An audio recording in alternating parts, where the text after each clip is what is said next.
दोस्तों, इंडिया में जो एलपीजी गैस का क्राइसिस चल रहा है, इसके पीछे क्या रीजन है और इंडिया के पास इसे फाइट करने के लिए क्या ऑल्टरनेटिव्स है, इस वीडियो में हम लोग बहुत ही सिंपल लैंग्वेज में इसको समझेंगे। अब यहाँ पर ध्यान से समझिएगा, इंडिया का जो एनुअल एलपीजी कंजम्पशन है वो 31.3 मिलियन टन का कंजम्पशन है और इस टोटल कंजम्पशन में 87% कंजम्पशन हाउस होल्ड करते हैं और बाकी का रिमेनिंग कंजम्पशन कमर्शियल पर्पस के लिए होता है।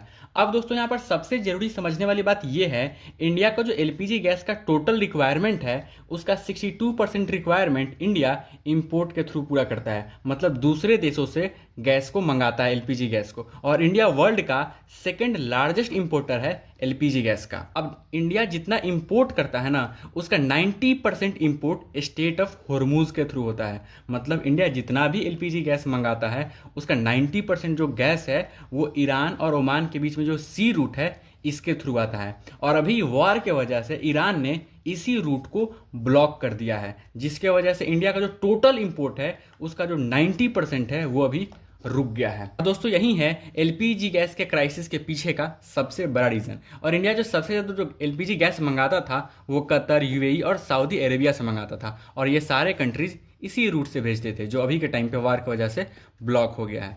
अब सवाल ये आता है कि इंडिया के पास ऑल्टरनेटिव्स क्या क्या हैं, मतलब कौन सी दूसरी कंट्रीज से इंडिया एलपीजी गैस को इंपोर्ट कर सकता है। इसमें ऑस्ट्रेलिया है, अल्जीरिया है, कनाडा है, नॉर्वे है, ब्राज़ील है, यूएस है।